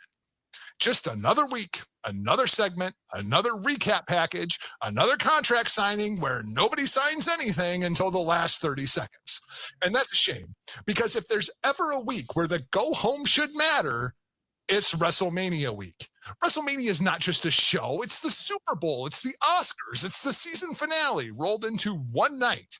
This is where careers change, where legacies are written. This is where casuals come back, lapsed fans peek in, and the diehards expect magic. This is the week where a promo should make you feel like you're witnessing history before it actually happens. Think about some of the greats. Think about moments where a single promo made you say, I have to see this match. Think about the performers that didn't need pyro or a 12-minute video package. They just needed a microphone and a reason. I've got a list. The Rock versus Stone Cold Steve Austin, WrestleMania X7, one of the greatest go-home promos ever. 2 megastars face-to-face, no nonsense, no comedy, no fluff, no bullshit. Just intensity and inevitability. Austin saying, I need to beat you, Rock, because I need this more than you can imagine. And Rock staring him down like he was ready to swing first. It sold the match's destiny. It sold it as an obsession. It sold it as one of the biggest main events of all time. And it felt like it. Shawn Michaels versus The Undertaker, WrestleMania 26, HBK's final go-home promo before the streak versus career match is an absolute masterclass. One of the greatest promos in the history of this business. He wasn't yelling. He wasn't threatening. He was pleading. He was pleading with destiny to help him beat The Undertaker. He framed this match as the culmination of a year-long obsession, and you could just feel the weight of it. It made the stipulation feel real, not manufactured. John Cena versus The Rock at 28. Say what you want about the feud, but Cena's final go-home promo, razor framed the entire match as a referendum on his entire career. He made it personal, not petty. He made it feel like the biggest match of his life, and for a lot of fans, it was. And then there was Daniel Bryan. Occupy Raw leading into WrestleMania 30. It wasn't a traditional promo, but it's an all-timer go-home moment. It wasn't just Bryan talking, it was the entire crowd talking for him. It made WrestleMania feel like a revolution. And that's the energy WrestleMania deserves. That's the energy that the go-home show used to deliver. So here's my challenge to the wrestling industry. Make us feel it again. Make us believe it again. Make the go home matter again. You have Friday night. You have SmackDown. Make me download. Make me install the ESPN app so I can see this show. Because when you nail the go home promo for WrestleMania, you don't just sell the pay-per-view. You create moments that live forever. Huckleberry, I told you I was going to write a second monologue about the go home show, especially after last night's Roman Reigns, CM Punk. Yeah. And you know, I'm sorry. I'm sorry, I didn't really mean What, it. what was it? What was it exactly about it that didn't hit the mark for you? It was the tone. It did not make me feel like I want to watch CM Punk and Roman Reigns fight. It felt like two friends who were having a stupid argument about something stupid, like, a trinket that doesn't actually matter. And all of a sudden they were just like, yeah, we're going to have this big fight, but I just want you to know we're cool. Everything's fine. Like, it didn't hype a fight. Like, watch a UFC weigh-in where you get those guys face to face and it's like they are about ready to throw it down. That was not the energy I got from Roman Reigns and CM Punk last night. I actually, in a bubble, if all I had seen is last night's promo, I am more fired up for this match than everything else that we've seen. I almost think this was a correction where they have seen that they were not getting the reactions from the previous weeks in the belt. Everything else before last night, that was the tit for tat grab ass that wasn't pulling me in as a fan. For weeks, they have been out there just saying, well, I'm more popular with the fans. I'm more popular backstage. I'm the better top guy in this company. That's what the back and forth has been about. Last night seemed more real to me than anything in the weeks before that. It was I hate you. I hate you with every bit of my fiber and my being, because there is envy there. You can have that with the jealousy. For CM Punk, he lays it out there. I hate you, but I envy you because you've got to be champ for 1,300 days, that you've made a event at WrestleMania, that you've been at the top of this company for so long, but the way you obtained it, the way you were given all of those opportunities, all of those crowning accomplishments were handed to you, where CM Punk on the other side had to scratch and claw, climb his way to the top. You laid it out there from the bingo halls to the KFCs, to the C, to the VFWs, to all of that. Through the indies, he had to fight to be there. This is his opportunity, and he wants to make the most of it. To me, that message last night, even coming through the crowd, trying to endear himself, these are his people. He came from the people, is the message that they're trying to project there. Where Roman stands calm, cool in the middle of the ring, and Roman kind of even admits inside. I thought Roman came off more heelish than he has in the previous weeks. So, I am here for the big money. I agree with that. I am here just to be the top guy, and I want to get rid of old pieces of crap like you. While you were sitting there talking, it occurred to me what it was. What turned me off so much from this promo. This is when a band from, at this point, let's just take Pearl Jam, for example. I like Pearl Jam. You like Pearl Jam, Huckleberry? Do you even know who Pearl Jam is? He doesn't like a little Pearl Jam, right? So if Pearl Jam were to put out a greatest hits album tomorrow and then say, you have to come see this tour, this is going to be the greatest tour in the history of music, that's what it was. We've got the CM Punk pipe bomb promo now. We've got the tell me when I'm telling lies promo. Like, Punk's just playing the hits at this point and trying to convince you, oh no, this is the biggest match of my career. No, it's not.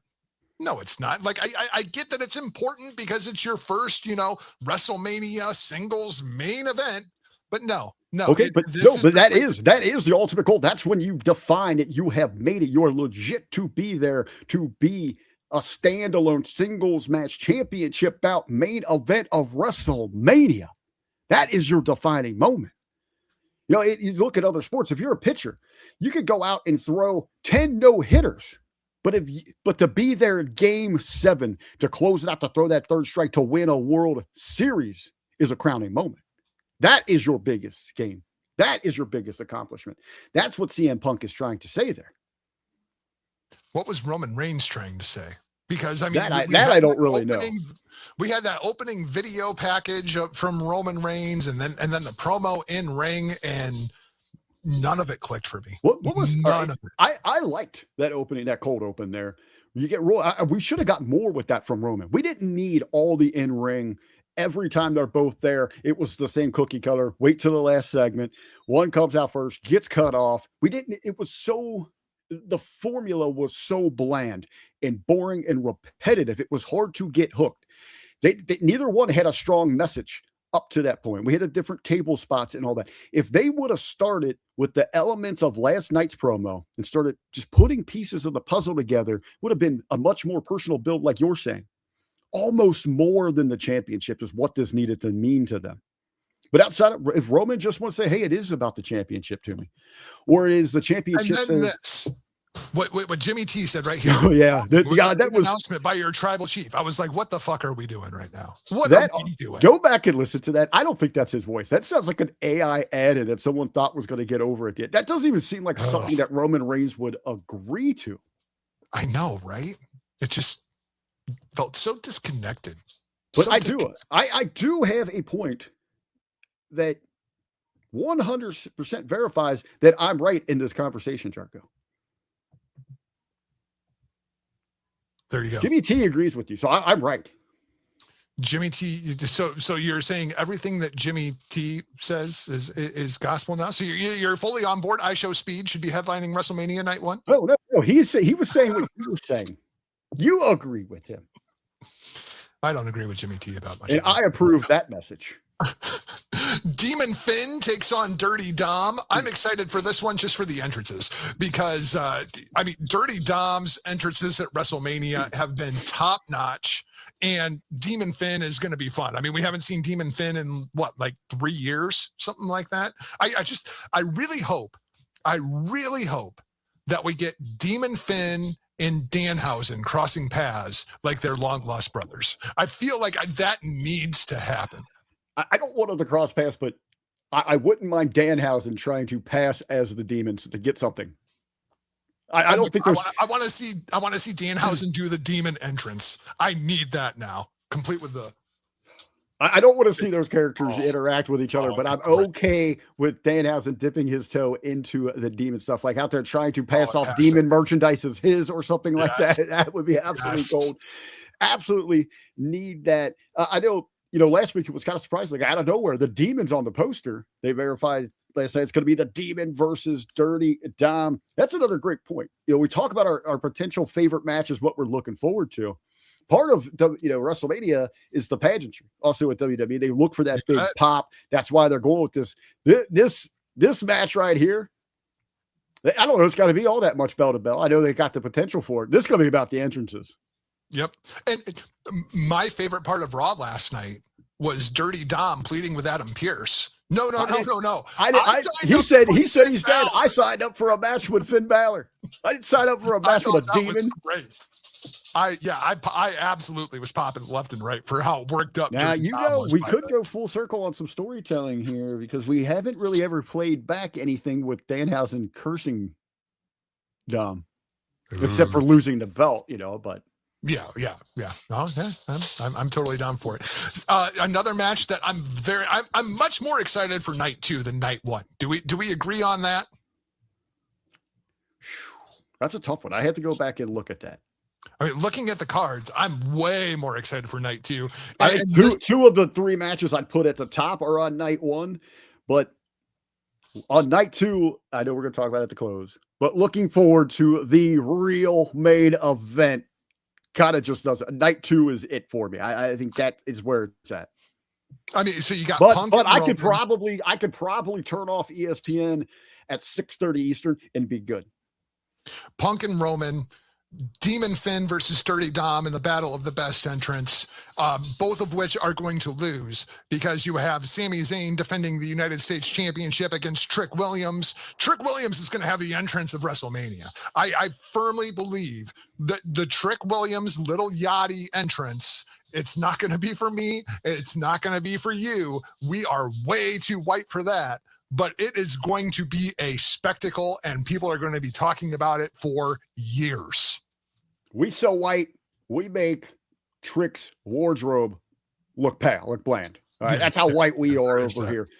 But yeah, and again, this Mello, sorry about Mello.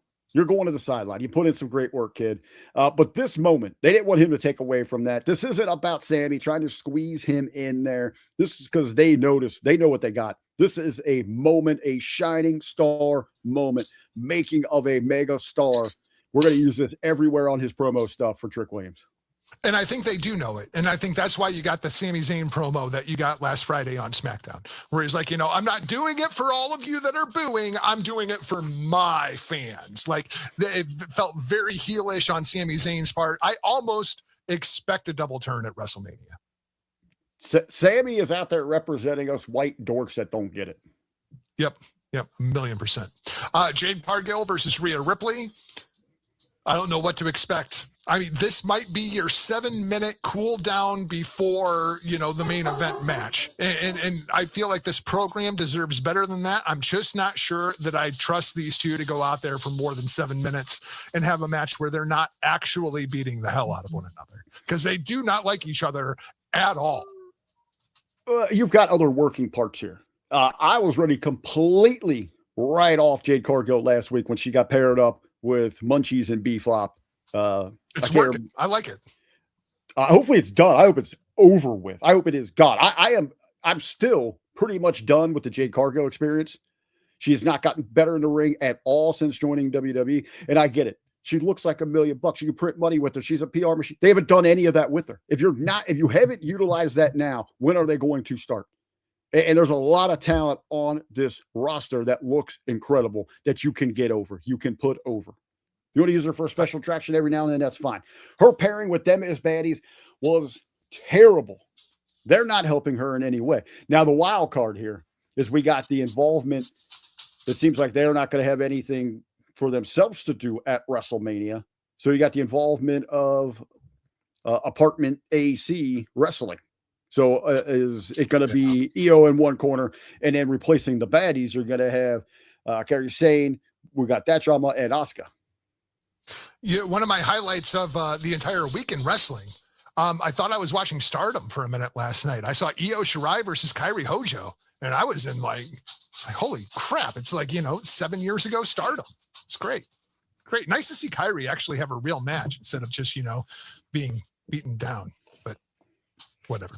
And then we have the car crash. There's going to be a car crash at WrestleMania that doesn't necessarily involve Jacob Fatu and poor Drew McIntyre. Penta versus Javon Evans, Dragon Lee, JD McDonough, Rusev, and Rey Mysterio.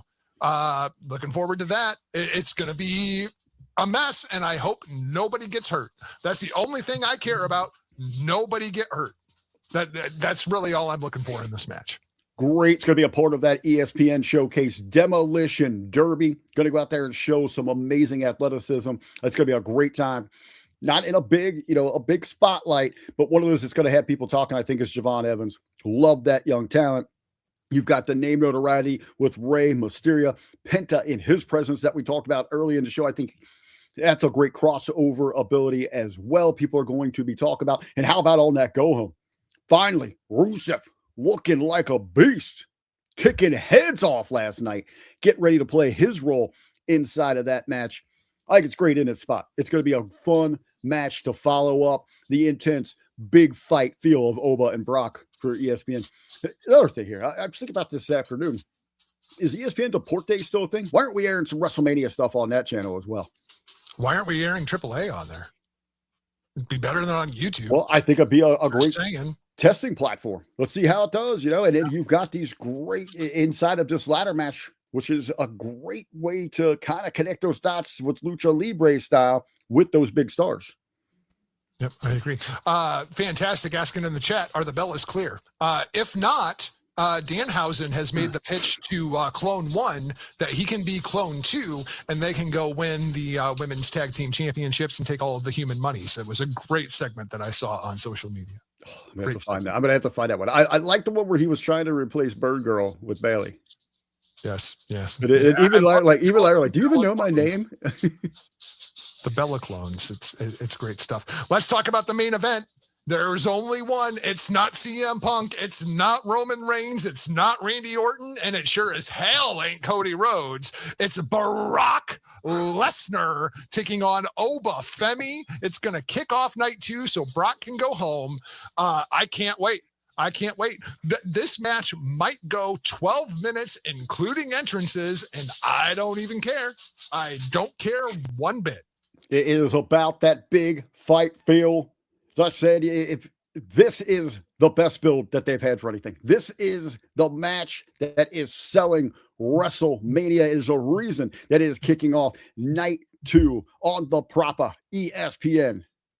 The mothership of sports and entertainment, potentially the biggest audience that's ever been able an opportunity to view WrestleMania. This is how you put your best foot forward. People asking, why give this away? Because this is a test. This is how we prove the real value of the WWE product. And you sure as hell better believe you're sending your best out there. That's absolutely the case. I asked you last week, Jargo, what would be a good number for these free runnings, especially right here on ESPN? Kind of looked at a comparison. You're looking at some other ones. Like your average WNBA game does about under 1.5 mil. The NH right around like 1.3, 1.4. Yeah. Average NBA, Major League Baseball is right around that 2 mil mark for your average one. Obviously, you got some bigger games. So there's what else was on there? I was looking at the hockey, about 0.5 mil when they had it there. So it's looking at some other big draws that they had. So in that range, you said 2 to 3. You still with that? I think if they get 3 million, I think they would be ecstatic on a Sunday at 6 p.m. That would be major. I think that would be big time. I said, on Rotten Tomatoes, I would give this thing a 90% on the build to this. And I know the old wrestling tropes don't give away too much too early. But I think, that fall from grace to kick things off was an absolute must here in this situation because it's very rare that we see Brock Lesnar that vulnerable. To see him be dominated and devastated like that, to have the ruler standing. That? Like, can you remember anybody dominating Brock Lesnar the way that Oba Femi has? Because I don't. Not where it's made that kind of impact. And we talk about, if those social media numbers are actually legit, not. But we can't deny the crossover that other platforms, outlets have been talking about it. And it was an immediate attention grabber. But since that initial big fall from grace that got everybody talking, they've done great to kind of keep these two apart. We've had a clothesline over the top. We've had to, the brawl, if you will, but the security keeping them apart, throwing the furniture, the contract signing that went awry. I like how they did it last night. We realized if this is going to make it to Vegas, we got to keep these two apart from each other. The only thing that I would have changed, and it's nothing that they've done, it's what they didn't do. They should have taken this contract signing way in, that big fight feel and done that on ESPN. Yeah, on Friday at 5 p.m., they do have a WWE WrestleMania weekend kickoff special on ESPN. So they've been allowed airtime through the week. I would have loved to have seen that like on a Thursday to really roll into Friday's festivities. But even if you had to use that Friday time slot for that, that's how you do that. Now, also inside of that, we're talking about ESPN and that impulse buy. They have got to simplify how to get on that app. Because they had R-Truth the other day. R-Truth explaining it to you isn't enough? I think it's easier finding a G spot than it is getting on the ESPN app. Jesus Christ. I mean, oh my God. There you go. There's your, you're always looking for what do we clip this week? That's it.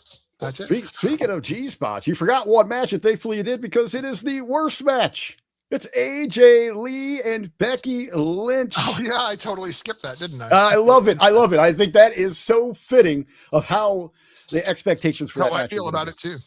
I thought the smartest thing they did with Oba and Brock last night was keeping them apart, because what we hadn't heard from Oba Femi last night or in the build to this was Oba talk.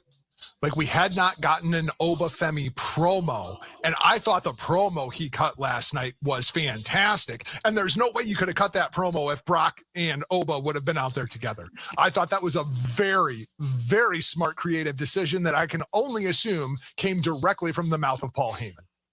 I freaking loved it. And the message, and Heyman out there kind of as a safety net as well. Selling in case it. this goes awry, he sets it up, puts it on a tee there for Oba, but man, they gave him the ball and he freaking carried it across the goal line, didn't he? That delivery, that message, the tone. Like, I really believed. I was sitting there listening to, like, some Nigerian dictator or ruler.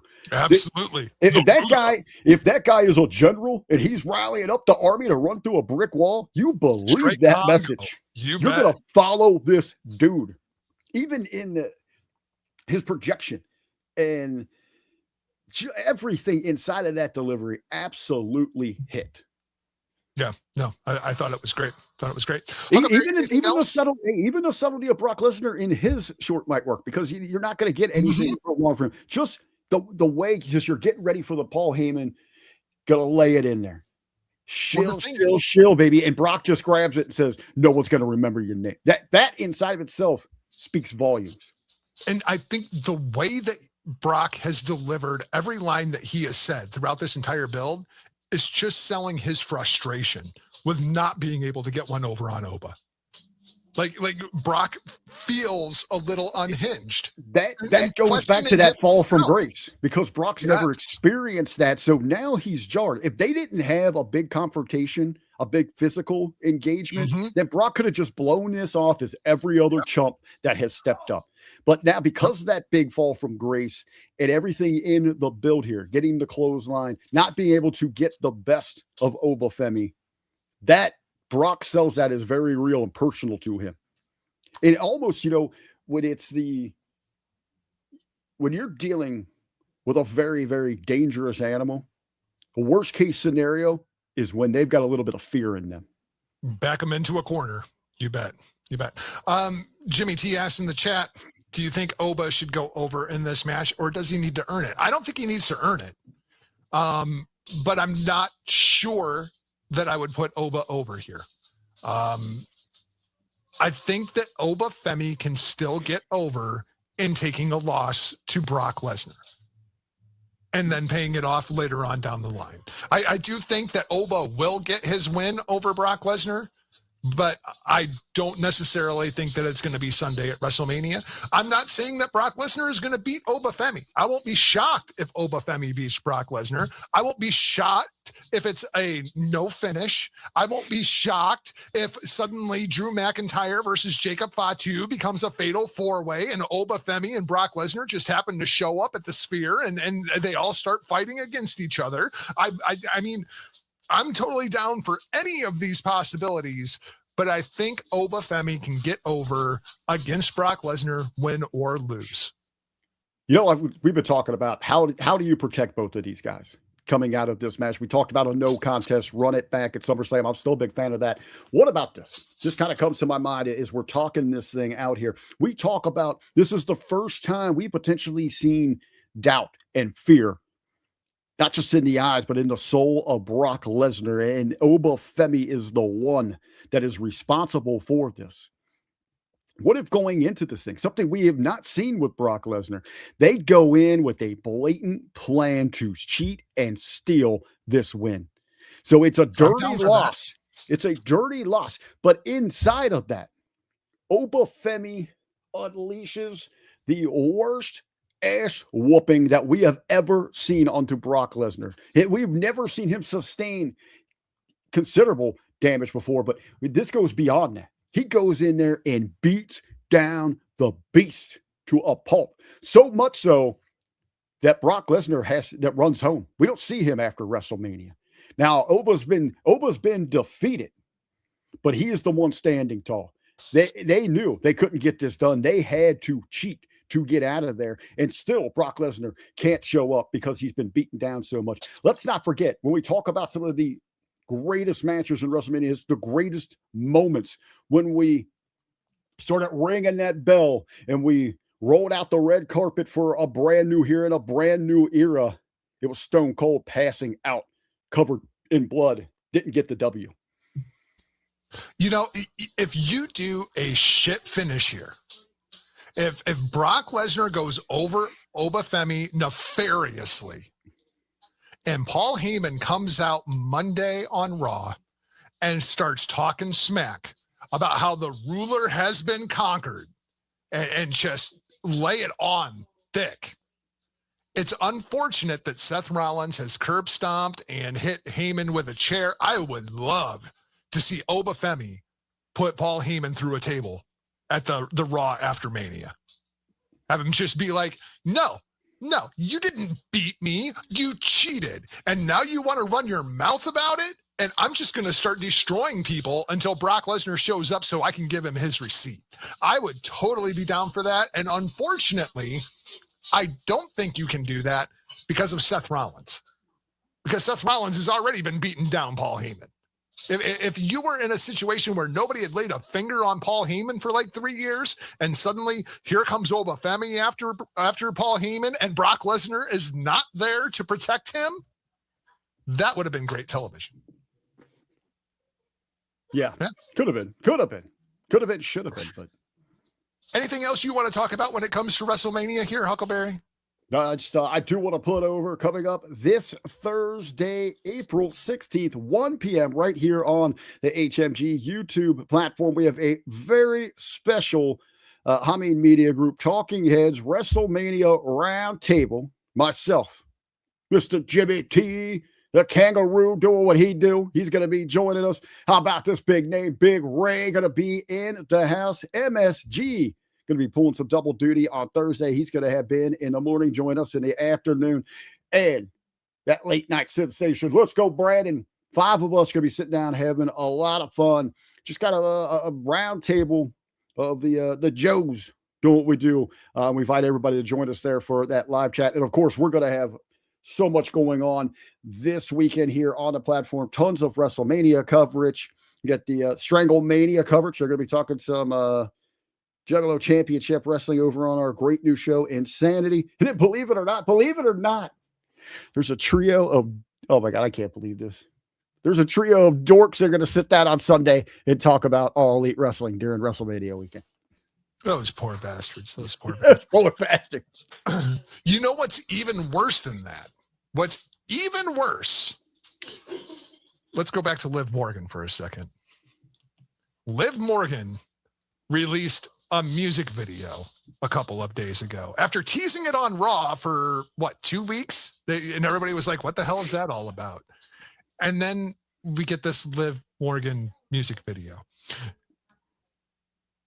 Huckleberry, I didn't mind the video, but that song sucks. Oh my God, does that song suck? It was so bad. So got that 2000 Christina Aguilera, Britney Spears vibes going on in that video. No, because 2000s Christina Aguilera and 2000s Britney Spears is actually not god awful, terrible music, but that was, so I fixed it. As people know, I've launched the Reason 317 stuff. I wasn't necessarily planning on doing another Reason 317 song for this week's show. I had intended on doing a Randy Orton and Cody Rhodes country song. But, oh, my God, I saw this video, and I was just like, no, this has got to go. So, yeah, we'll do that. We will talk to you next week to break down everything that happened at WrestleMania. And for now, watch me.